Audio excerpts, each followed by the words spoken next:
Hello, स्वागत है आपका अपने चैनल प्रतिभा ज्ञान पाठशाला में। यहाँ पर आपके अतिथि शिक्षक भर्ती और आपके एलटी भर्ती संबंधित महत्वपूर्ण अपडेट आई है। यदि आप चैनल पर नए हैं, चैनल को सब्सक्राइब जरूर करें, जिससे आने वाली अपडेट आप तक पहुँचती रहे। यदि आप तक समय से अपडेट पहुँचेगी तो आप इसमें समय से जो भी है आवेदन कर सकते हैं। देखिए इसमें क्या कहा गया है, जान लेते हैं। देखिए आपके अभी भी अतिथि शिक्षकों के पद महत्वपूर्ण रूप से बहुत जगह खाली हैं, और जो एलटी शिक्षक की भर्ती जो हुई है 1500 पदों पर, जब ये भर जाएंगे 1500 पद लगभग, तो यहाँ पर अतिथि शिक्षकों की सीटें क्या होंगी, उनको खाली हो जाएंगी और यहाँ परमानेंट शिक्षक रखे जाएंगे। ये देखिए शिक्षक संबंधी महत्वपूर्ण अपडेट है। काफ़ी समय से ये अपडेट आनी थी, लेकिन बहुत दिन लग गए आने में। चलिए जो भी आया है आपको मैं दिखाता हूँ क्या अपडेट है। पूरी अपडेट को देखिए, महत्वपूर्ण रूप से देखें। नहीं आप नहीं देखते हैं तो आपसे चीज़ें छूट जाएंगी। ये एक महत्वपूर्ण अपडेट है, देख लीजिए इसमें क्या कहा गया है। पहले हम देख लेते हैं एलटी भर्ती को लेकर। एलटी भर्ती को लेकर क्या कहा गया है, उसके बारे में हम अतिथि शिक्षक की भर्ती के बारे में भी देखेंगे कि अतिथि शिक्षक के बारे में क्या कहा गया है। देखिए प्रदेश में सहायक अध्यापक एलटी शिक्षकों के अंतरमंडलीय तबादलों के लिए 30 और 31 जनवरी को जीजीआईसी नालापानी में काउंसलिंग होगी। ये आपकी काउंसलिंग होने जा रही है। यहाँ पर माध्यमिक शिक्षा निदेशक डॉक्टर एस बी जोशी ने मंडलीय अपर निदेशकों को इस संबंध में निर्देश जारी किए हैं।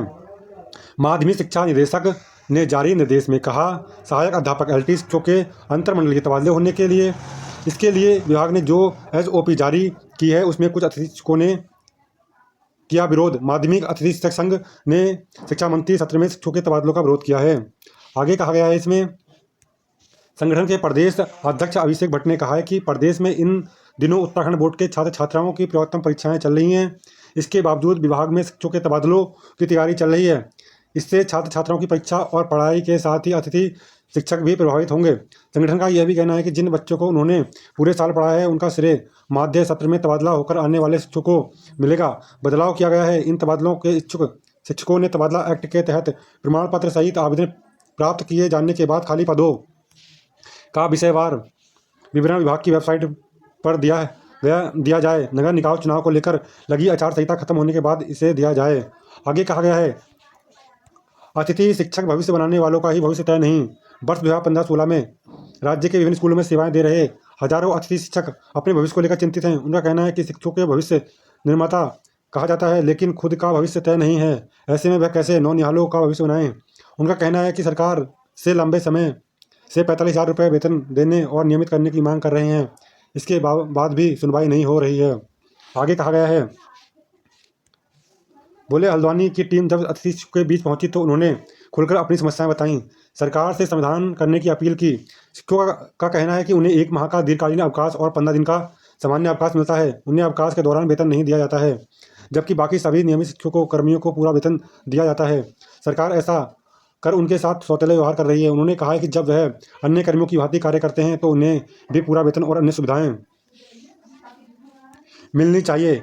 एक स्कूल में 3 साल के लिए दी जाए नियुक्ति। अतिथि शिक्षकों का कहना है कि उन्हें एक स्कूल में कम से कम 3 साल के लिए नियमित नियुक्ति मिलनी चाहिए। 9 साल की सेवा के दौरान 8 से 10 बार विद्यालय बदल चुके हैं। किसी भी स्कूल में नियमित शिक्षक के आने पर उन्हें दूसरे विद्यालय में भेज दिया जाता है। ऐसे कई अतिथि शिक्षक हैं जिन्हें ज्वाइनिंग के दिन ही नियमित शिक्षक के आने पर विद्यालय छोड़ना पड़ा। उन्होंने कहा है कि अतिथि शिक्षक विद्यालय बदलते बदलते थक चुके हैं। इसके बाद भी उनकी दिक्कतें किसी को नहीं दिखती हैं। आगे कहा गया है, अतिथि शिक्षकों का महत्व देने की मांग। अतिथि शिक्षकों का कहना है कि कुछ समय पूर्व सरकार ने विद्यालयों में तैनात शिक्षा मंत्रियों को महत्व देते हुए उन्हें स्थायी कराया। कई ऐसे भी शिक्षक शिक्षा मित्र थे जिन्होंने टीईटी भी उत्तीर्ण नहीं की थी। अतिथि शिक्षक तो टीईटी भी उत्तीर्ण कर चुके हैं। 10 साल सेवा के बाद भी सरकार उन्हें स्थायी नहीं कर रही है। आगे कहा गया है, सुझाव दिए गए हैं। देखिए यहाँ पर 2016 की नियमावली के अनुसार अतिथि शिक्षकों को नियमित कर उन्हें सुरक्षित भविष्य दिया जाए। आगे कहा गया है, नियमित शिक्षक के आने पर उन्हें बार बार विद्यालय बदलने की समस्या से निजात दिलाई जाए। आगे कहा गया है, सामूहिक स्वास्थ्य और जीवन बीमा का लाभ दिया जाए। आगे कहा गया है, दीर्घकालीन और ग्रीष्मकालीन अवकाश वेतन देकर उन्हें राहत दी जाए। सहायक अध्यापक एलटी और प्रवक्ता के वेटेज मार्क्स देने के साथ उम्र सीमा में छूट मिले। आगे कहा गया है, 9 वर्ष की सेवा होने के बाद भी अतिथि शिक्षकों को नियमित नहीं करना। अतिथि शिक्षकों का विद्यालय में बार बार तबादला किया जाना। अतिथि शिक्षकों को सामूहिक स्वास्थ्य और जीवन बीमा का लाभ नहीं मिलना। दीर्घकालीन और ग्रीष्मकालीन अवकाश का वेतन नहीं मिलना। सहायक अध्यापक एलटी और प्रवक्ता के वेटेज मार्क्स न मिलना। उम्र में छूट नहीं मिलना।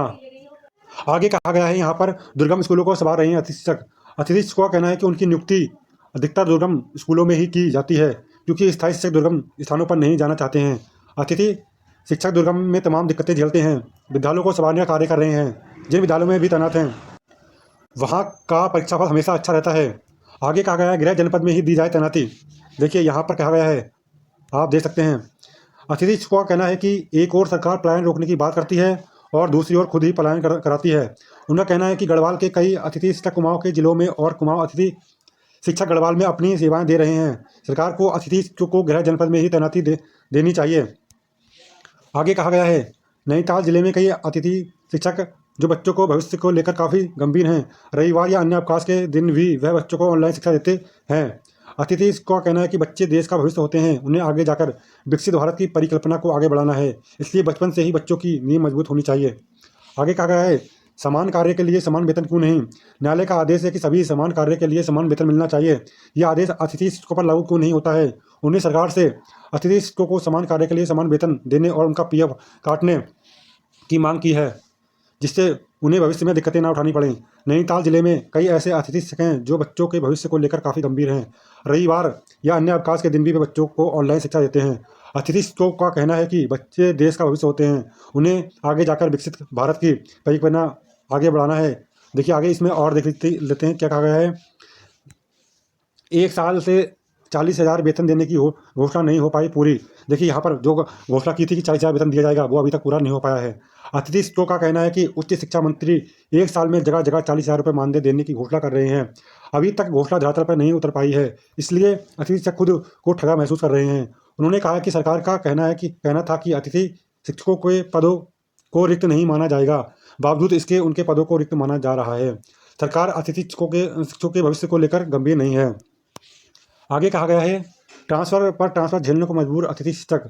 देखिए हल्द्वानी अतिथि शिक्षकों का कहना है कि उनके लिए अभी तक स्पष्ट नीति नहीं बनाई गई है। इस कारण उन्हें ट्रांसफ़र झेलने पड़ते हैं। अगर इन्हें किसी विद्यालय में तैनाती मिलती है और वह नियमित शिक्षक आ जाता है तो उन्हें उस विद्यालय से हटाकर दूसरे विद्यालयों में भेज दिया जाता है। ऐसे कई अतिथि शिक्षक हैं जिन्हें 3 माह से 4 से अधिक ट्रांसफ़र झेलने पड़े हैं। अतिथि शिक्षकों ने एक विद्यालय में कम से कम 3 साल की सेवा नियमित करने की मांग की है।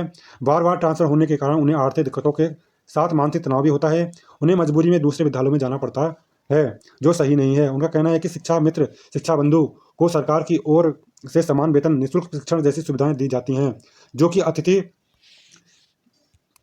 शिक्षकों को नहीं मिलती हैं। अतिथि शिक्षकों का कहना है कि मेरिट लिस्ट टीईटी का पेपर क्वालिफाई करने के बाद उन्हें चयनित किया जाता है। इसके बावजूद भी उन्हें सरकार की ओर से कोई भी निःशुल्क शिक्षण जैसी सुविधा नहीं दी जाती है। उन्होंने बताया कि 80,000 आवेदकों से 6,014 लोग चयनित होकर आए हैं।